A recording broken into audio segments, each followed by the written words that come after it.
जय श्री महाकाल। मुझे भली प्रकार याद है, उस समय मैं महाशमशान काली की कुछ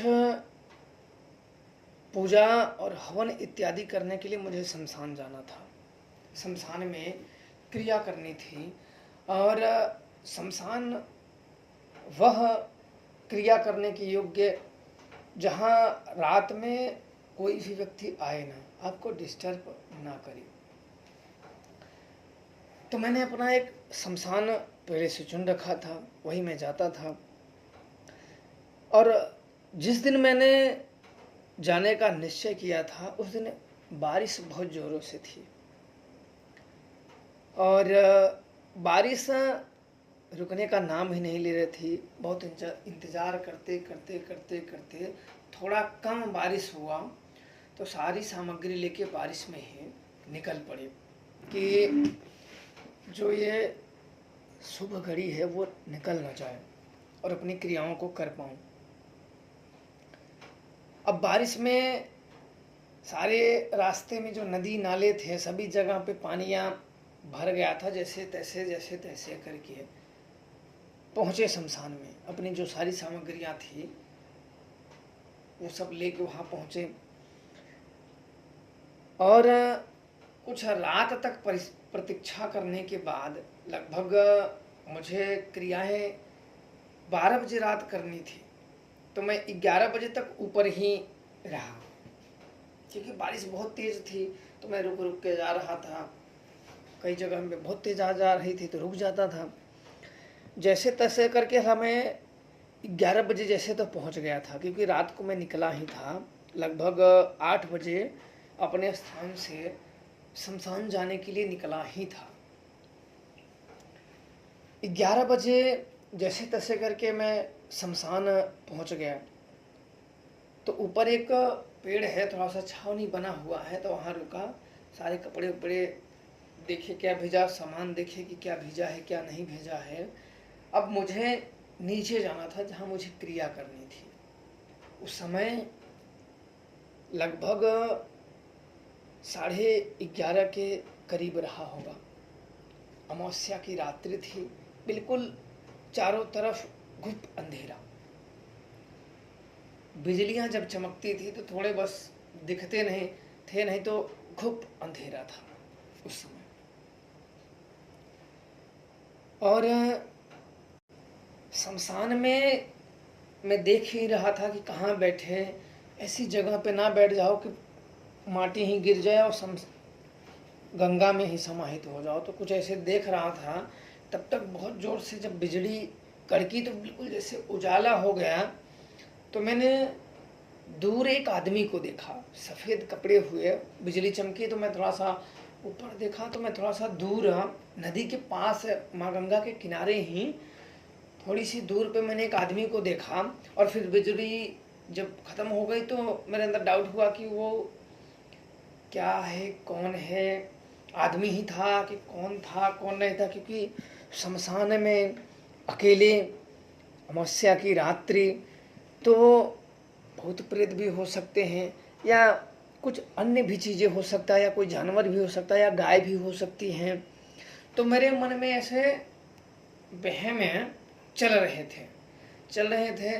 तब तक फिर चमका, बिजली फिर चमकी।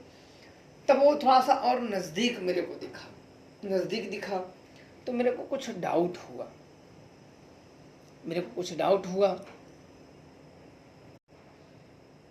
तो मैंने सोचा कि अगर मैं साधना में बैठ जाता हूँ, इसके बाद यह आदमी आ जाए तब मुझे डाउट होगा कि कोई ना कोई आदमी है। तो मेरे मन में यह विचार आया कि अगर मैं साधना में अपनी क्रिया में पूजा में बैठ जाता हूँ और फिर इस बीच में आके टूकता है या कुछ ऐसी हरकतें करता है कि मुझे उठना पड़े या बोलना पड़े, तो साधना ऐसा ना हो कि किसी कारणवश साधना खंडित हो जाए। तो मैं उससे जाके मिलने का सोचा कि मैं उससे पहले पूछ लेता हूँ कि कौन है, क्या दिक्कत है और मैं क्या करने आया हूँ, ताकि उसे पहले ही पता हो जाए, बीच में कोई मुझे दिक्कत ना हो। और उस समय पे मैं अपना कोई शिष्य भी नहीं लेके गया था, अकेला ही मैं गया था कि बारिश के समय में परेशान ना करो, आराम से चलो। और करके मैं चला आता हूँ क्रियाओं को। अब जब मैं मोबाइल मेरे पास थी, ये जब क्योंकि ज़्यादा दूर तो दिखता नहीं था, क्योंकि इसकी मेरे पास टॉर्च नहीं थी। अब थोड़ा दूर आगे जाने पे बिल्कुल थोड़ी, अब बारिश के मौसम से बारिश भी हो रही थी और मिट्टी भी बिल्कुल छटकने वाली थी, फिसल जाते थे पैर। और बगल बगल में हल्की सी पगडंडियाँ पड़ी थी, जैसे आदमी गंगा जी के पास नज़दीक नज़दीक जाते थे तो हल्की हल्की पगडंडियाँ पड़ी थी। बाकी दोनों तरफ इधर जंगली घास, उधर जंगली घास, बड़ी बड़ी हरे हरे थे कि उसमें मैं खुद ही गायब हो जा। बिल्कुल 6-6 फुट 7-7 फुट की घासें थी, कहीं कहीं छोटी थी 2-2 फुट 3-3 फुट, कहीं बड़ी कभी छोटी। ऐसे मैं उस घासों को हटाते हटाते बारिश में वो सब रास्ते पे ही आ गई थी। और जो मैंने कपड़े पहन रखे थे तो जाते वो भीज गया था बिल्कुल बारिश में। और बारिश बहुत ज़्यादा तो नहीं हो रही थी, पर बारिश रिमझिम झिमझिम हो रही थी। और वहाँ काफ़ी दूर मेरे को जाने के बाद उसे उजाले में तो दिखा नज़दीक ही, लेकिन मुझे थोड़ा सा घूम के जाना पड़ा। अब वहाँ जब गए तो मैंने 2 को देखा, जब बिजली कड़की तो 2 मेरे को दिखे, एक लेडीज़ दिखी और एक आदमी दिखा। और लेडीज़ बैठे थे और आदमी थोड़ा दूर पे कुछ गंगा के किनारे पानी में देख रहा था। तो मुझे बड़ा आश्चर्य हुआ कि अरे ये कौन है। मेरे मन में आया कि ये कौन ये औरत है, ये आदमी है, कुछ बात तो नहीं है। भाग, क्योंकि अनेकों, आप जानते हो ना कि उत्तर जब आपके पास ना हो तो मन में अनेकों विचार, अनेकों भावनाएं कौंधने लगती हैं। और मेरे पास उसका उत्तर नहीं था, तो मैं नज़दीक ही जाना समझा। नज़दीक, थोड़ा नज़दीक गया, बिल्कुल नज़दीक नहीं गया। मैंने कहा कि कौन हो, तो थोड़ा सा झिझक जैसे गए।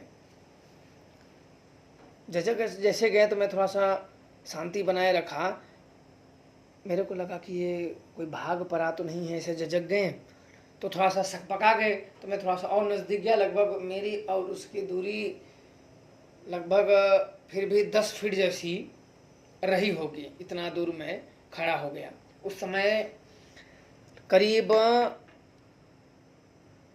उतने सब देर में करीब 12 के लमसम, 12 या 12:15 के करीब रात हुई होगी। अब वो आदमी दौड़ के इधर, और वो औरत अपने सिर पे हाथ रख के बैठी हुई थी नीचे मुड़ी गाड़ के। और उसकी हल्की जब बिजलियाँ कौंधती थी तो हल्की हल्की उसकी साड़ी हरा और वाइट वाइट जैसे बनी थी, उसे अंदाजे में से लग रहा था। उसकी जो धोतियाँ पहन रखे थे और सिर पे उसने अपने पल्लू डाल के और नीचे से मुड़ी गाड़ के बैठी हुई थी। और आदमी बड़ा परेशान हो के कभी आगे जाए, कभी पीछे जाए, कभी आगे जाता था, कभी पीछे जाता था। तो मैंने उससे कहा कि आप क्या ढूंढ रहे हो, तो वो जवाब नहीं दिया। बोले कि आपको जहाँ जाना है आप जाइए। दूसरी बार में उसने जवाब दिया, पहली बार में उसको जवाब नहीं दिया। बोले आप कहाँ आए हो, बोला मेरा कुछ काम था, मैं इधर आया। मैंने ये नहीं कहा कि मैं कुछ क्रियाएं करने आया हूँ, मेरा कुछ काम था, आया हूँ। बोला जाइए आप अपना काम करिए, मैं तो बड़ा दुखी हो गया हूँ। तो मैंने कहा कि मैं आपकी कुछ मदद कर दूँ। बोले आप क्या करोगे। बोला क्या बात हुई। तो बोले कि हमारा लड़का बह गया है। तो मेरे को बड़ा आश्चर्य हुआ, करे मैं समझ नहीं पा रहा था उस समय में कि लड़का बह गया, यहाँ कैसे बह गया, उसको मैं ढूंढ रहा हूँ, मुझे मिल नहीं रहा है। और बिल्कुल गंगा, बारिश में दोनों किनारा एकदम गंगा का, नदी दोनों किनारा फूल पानी का। तो मैं बड़ा सोच में पड़ गया कि ये लड़का कैसे बह गया, कौन, ये कहीं रूह तो नहीं है। कई मेरे मन में विचार चलने लगे। तो मैंने कहा कि आपका लड़का कैसे बह गया यहाँ। बोले हम लोग नहाने आए थे, हम लोग नहाने आए थे और लड़का, बोला कितना बड़ा लड़का था। बोले लड़का मेरा था 4 साल का, 4 साल का था, वो खेल रहा था, हम लोग नहा रहे थे, गया पानी में गिरा और हम लोग दौड़ के गए, फिर वो वापस मिला ही नहीं, हम लोग ढूंढ रहे हैं। मैं बोला अरे यार ये कैसे, एक ऐसी बात हुई कि अब गए। तो मेरे को ये शक हो गया कि जरूर कोई ना कोई भटकी रूह है, आत्माएं हैं बेचारी, ये आज भी इस समय फंसी हुई हैं। तो मैंने उस आदमी को बोला कि आओ आप यहाँ आओ, मैं उसको मैं ढूंढने का मदद कर रहा हूँ। जब थोड़ा वो दूर पे आया, 5 फीट की दूरी पे खड़ा हो गया, भैया मदद कर दो मदद कर दो। तो मैंने कहा कि आप धीरज धरिए, धीरज रखिए, मैं आपकी मदद करूँगा, लड़के को आपको ढूंढ दूंगा। तो वो दोनों औरत भी ऊपर मुड़ी उठाई तो बिल्कुल उसकी आँख से जैसे ना बिल्कुल रोना रोना हो गया, बिल्कुल रोते रोते उसका जैसे बुरा हाल हो गया हो लड़की के वियोग में। अब मैं भी ये सुन के मेरा मन बड़ा दुखी हो गया। एक मन में जैसे ना अंतर मन में एक ठेस उठी और जैसे कि वेदना उठी हो कि अरे बाप रे, कितना ये वो भयानक मंजर होगा कि लड़का डूब के मर गया। और ये सब मेरे को तो पता तो हो गया कि ये प्रेत आत्माएं हैं। मैंने कहा कि आपका लड़का कब डूब, यहाँ कैसे डूब गया? बोले हम सब नहाने आए थे, अब वहाँ घाट नहीं, इस समय पे अब वहाँ घाट नहीं है, पहले में वहाँ घाट रहा करता था, अब वहाँ मुर्दा जलाने लगे हैं, थोड़ा दूर पे मुर्दा जलाने लगे हैं, लेकिन जहाँ सब नहाए थे वहाँ घाट था। और छोटे लड़के क्या था, आपस में नहा रहे थे और यह दोनों और वो लड़के सब रिश्तेदारी आए हुए थे, शादियों में आए हुए थे। गंगा जी नहाने आ गए और तैरने नहीं आता। लड़का जब कूदा तो माँ भी कूदी, माँ को बचाने बाप भी कूदा, तीनों डूब के मर गए थे इन सब में। अब मुझे लड़के का जब कहने लगे तो मैंने बोला कौन से सन की ये बात है? तो उन्होंने कहा कि 1990 की है ये बात। और उन्हें तब मेरे को ना जैसे झटका लगा कि ओ ये तो 1990।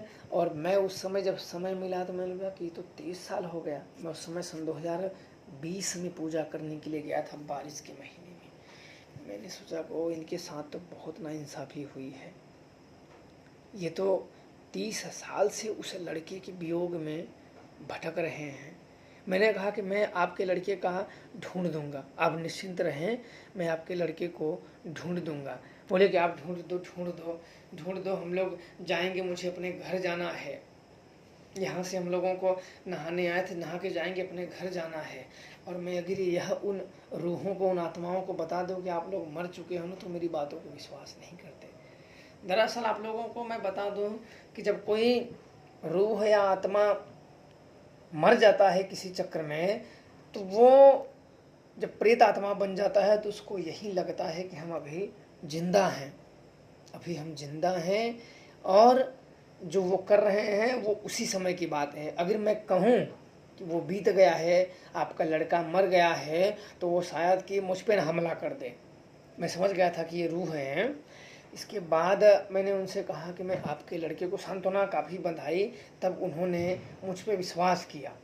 और मुझे एक ही मार्ग था, उनको कैद करना। जब तक कैद नहीं करेंगे तब तक ढूंढ नहीं पाएंगे। तो मैंने कहा कि ठीक है, मैं ढूंढ दूंगा आपको। मैंने फिर क्या किया, सुजान को मैंने स्मरण किया, उसके मंत्रों का जाप किया, सुजान को याद किया, वो हाजिर हो गया। हाजिर हुआ, मैंने उसको कहा कि कैद कर लो, मैंने उसको कहा, उसने तुरंत कैद कर लिया। दोनों जन को थोड़ा सा डरे, लेकिन तब तक तो वो कैद करके ले जा चुका था। इसलिए क्योंकि मुझे अब क्रिया करके वापस भी लौटना था, समय ज़्यादा नहीं था।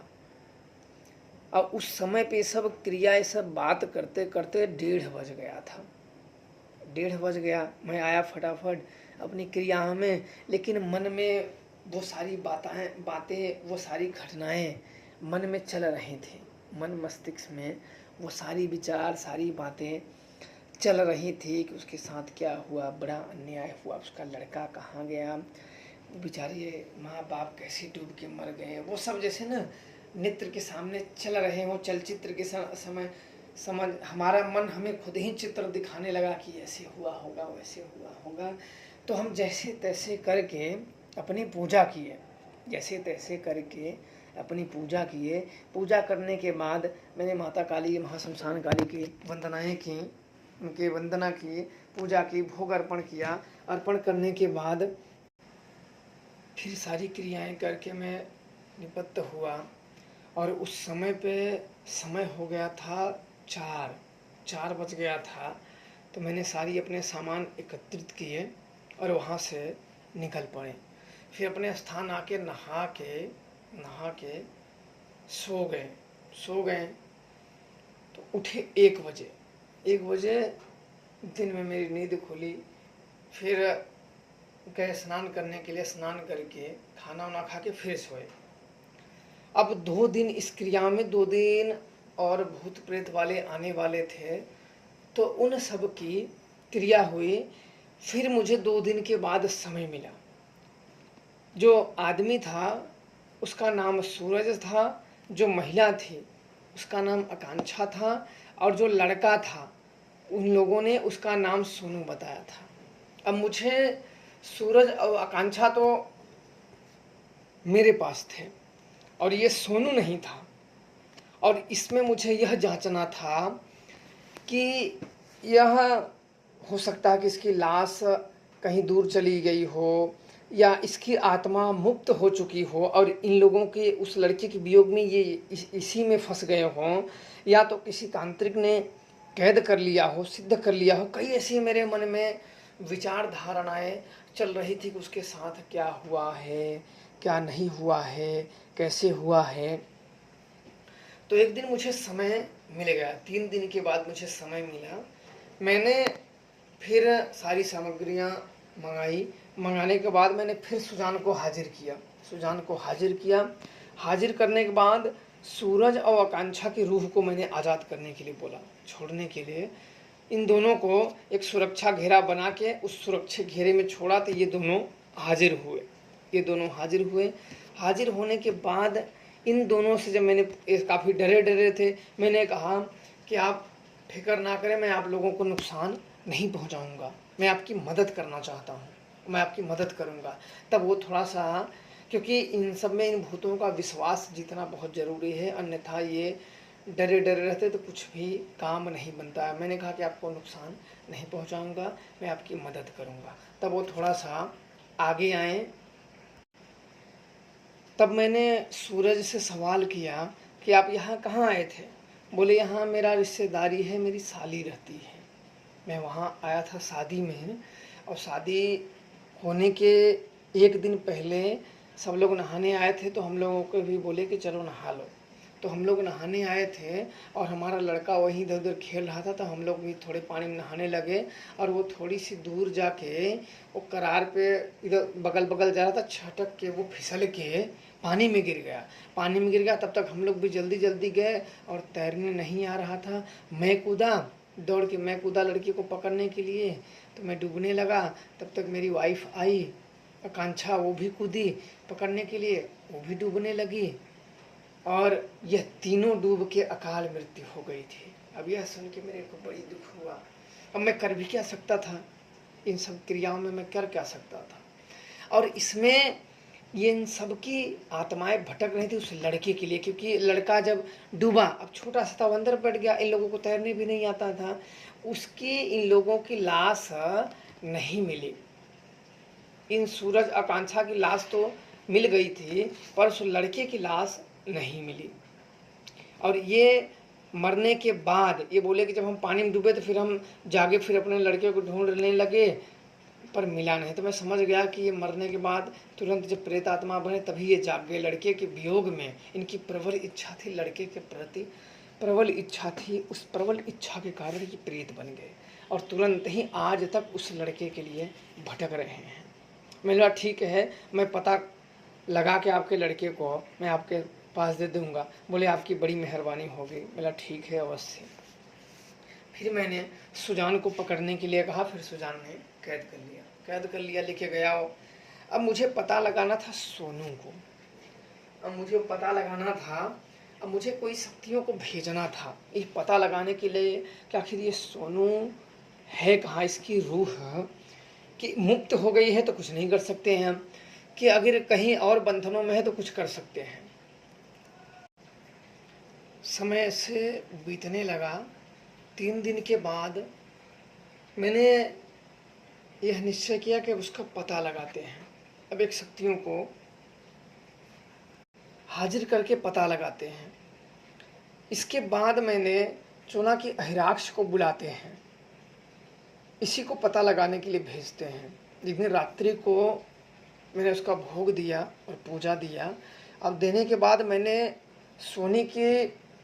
सोनू का पता लगाने के लिए मैंने उसको भेजा कि ये कहाँ है या नहीं है, और है तो कहाँ है।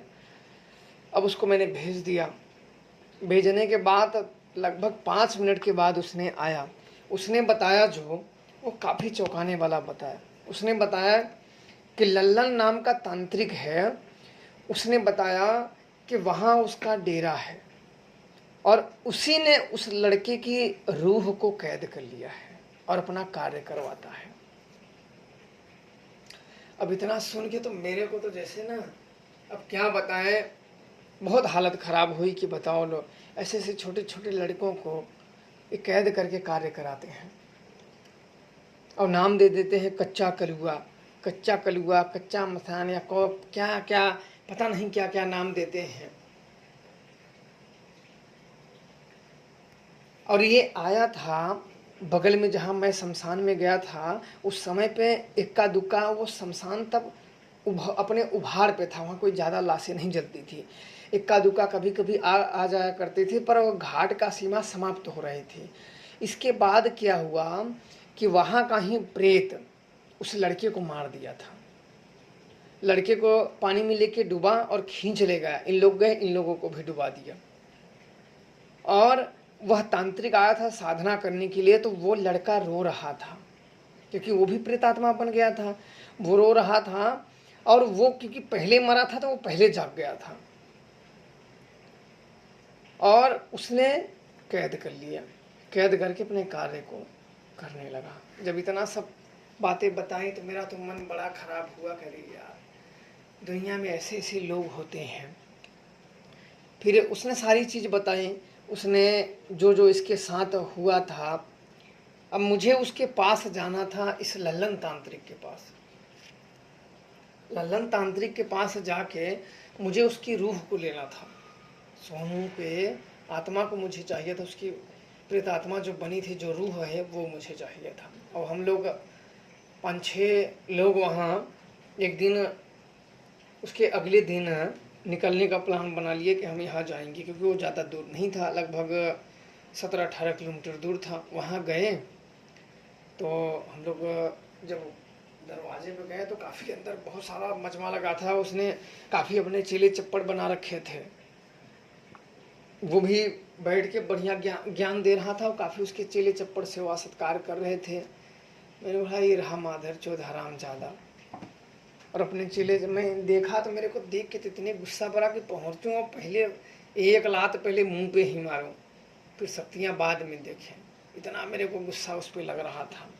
और ये हम उसके जो और चेले चपाटे थे वो पैर अपने दबा रहे थे। और वहाँ गए तो बोले कि महाराज जी। बोला हाँ कौन है। मैंने बोला कि महाराज जी काम है। मैंने ही पहले बोला क्योंकि और मेरे शिष्य थे तो उन्होंने, मैंने कहा मत बोलना, इन लोगों से कैसे निपटना है मुझे भली प्रकार पता है। मैंने कहा महाराज जी। बोले हाँ क्या बात है। बोला कि एक काम है। बोलिए अभी मत, अभी नहीं, अभी नहीं, अभी मैं आराम करा अपने चेलों से बात कर रहा हूँ। मैंने कहा बड़ा ज़रूरी है। बोला कितने भी ज़रूरी हो। बोला कितना भी ज़रूरी हो। मैंने कह दिया तो कह दिया। मैंने कहा सुन, मुझे सोनू चाहिए। तो तुरंत उठ के बैठ गया। बोला समझ में आ गया कि नहीं अब तेरे को। मुझे सोनू चाहिए, बस चाहिए, ये तू मान ले, और अभी चाहिए मुझे। मतलब मैं भी, मेरा दिमाग उसे भी घूम गया था कि आर पार ये हो ही जाए कि तू युद्ध चाहता है कि लड़ाई शक्तियों का जो चाहता है तो वो हो। तो थोड़ा सा शक पकाया अपने चारों, अपने जो उसके चेले लोग, कई लोग चेले चपाटे जो थे पैर दबा रहे थे। पैर जब दबा रहे थे चेले चपाटे तो थोड़ा सा जब उठा तो साइड में थोड़ा सा खिसक गए, बैठ गए। बोला आओ आओ। बोला कौन सोनू। बोला वही सोनू जो आप जब गए थे शमशान में और उसकी रूह को आपने कैद कर लिया था, जो लड़का सोनू 4 साल का। अच्छा अच्छा अच्छा, वो अच्छा हुआ था। मैं तो वहाँ से शमशान से लिया था। बोला हाँ हाँ हाँ। बोले आपको क्यों चाहिए। बोला मैंने कहा कि मुझे उसको आज़ाद करना है। बोला क्यों आज़ाद करना है। मैंने कहा कि उसके माता पिता से मैंने वादा किया है कि मैं तुम्हारे लड़कियों को ज़रूर लाऊंगा। बोला कि अगर नहीं दूंगा तब। उसने ऐसे ही सीधा कहा, जो ये लल्लन तांत्रिक अपने आप को मानता था, बिल्कुल वेशभूषा वैसे बना रखा था, बिल्कुल आम आदमी देखे डर जाए। बोला नहीं दूं तो? मैंने कहा कि नहीं देगा तो ये सब बाल दाढ़िया उखाड़ दूंगा। तो उसके शिष्य लोग तुरंत से गर्म हो गए। तब तक मेरे लोग थे, बोले वहीं रुको, तो हाथ पैर तोड़ दूंगा, चुपचाप बैठे रहो। बोला एक शर्त पे मैं दूंगा कि मुझे कुछ शक्ति दो। बोला शक्तियों की बात मत करो, मुझे बस वो दे दो बस। तो उसने बताया कहाँ से आए हो, मैंने सब बता दिया कि यहाँ से आए हैं, ऐसी ऐसी बात है। उसकी माता है, उसने ये है वो है। अच्छा सारी चीज़ें सुनी। सुनने के बाद अच्छा वो थोड़ा सा ठीक मेरे को लगा। उसने मुझे फिर क्या किया कि घेरा खींचा और कुछ अपने पोटली में से धूल निकाला, कुछ मंत्र बुदबुदाया, बुदबुदाने के बाद रख दिया है। रखने के बाद बोला कि मैंने दे दिया है। और वो मेरे को जांच रहा था, क्योंकि मुझे पहचानना था। मैंने आसमान वीर हैं, एक प्रकार हमारे शिव मंदिर पे एक स्थान है, वहाँ के वीर है, शिव जी की रक्षा करने वाले आसमान वीर हैं। मैंने उनका आसमान वीर का ध्यान किया और ध्यान करके मैंने पूछा कि आ गया है? बोला नहीं, ये जांच रहा है।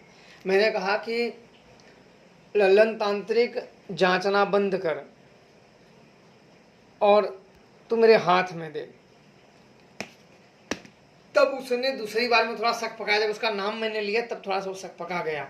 शक पका के फिर कुछ लौंग हाथ में मैंने दिए, बोला ले पकड़े लौंग, और कुछ शमशान की चिता की भस्म दिए। मैंने ले अब इस पे उतार के दे। फिर चिता की भस्म लिया, लौंग लिया, उस पर कुछ मंत्र बुद्ध बताया, फिर दिया। और हाथ में जब दिया तो शक्तियों ने फिर सुजान को मैंने उसको दे दिया। सुजान को मैंने उसको जब दिया तो वो लेके चला गया। फिर बोला अब सही है? बोला हाँ हाँ अब सही है, जा रहे हैं। बोला पानी वानी पी लो? बोला नहीं नहीं, पानी पीने हम नहीं आए, हमारा जो काम था हमने कर लिया। फिर अच्छा चले गए। अब आने के बाद मुझे 2 दिन के बाद उसकी माता पिता को, दोनों जन को फिर मैंने घेरा खींचा, उसमें हाजिर किया। इनको देखने के लिए प्रत्यक्ष ही मंत्र चलाए जाते हैं। अब दोनों को हाजिर किया।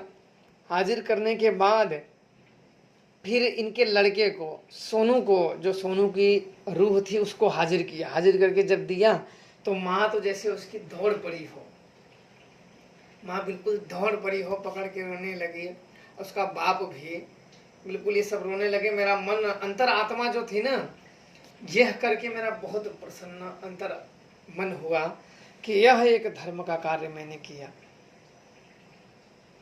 और मेरे को बड़ी सुकून मिला। आज भी मैं आप लोगों को अनुभव बताते हुए मेरे को बड़ा सुकून होता है कि ऐसे कार्य जीवन में बहुत ही सुकून देते हैं। फिर देने के बाद मैंने सोचा, इन तीनों को मिलाने के बाद, सूरज, आकांक्षा और सोनू को मिलाने के बाद मैंने कहा कि अब अगर मैं ऐसे छोड़ देता हूँ तो किसी न किसी को हत्थे लग जाएंगे। मैंने इनको मुक्त करने का है विचार सोचा।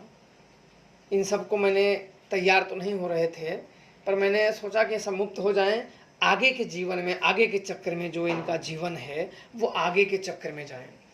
फिर मैंने एक उचित मुहूर्त दे के मैंने कुछ क्रियाएं आरंभ की। क्रियाएं आरंभ करने के बाद उस मुक्ति मंत्रों में मैंने इनको हवन करके, इनको तृप्त करके इनको भेज दिया।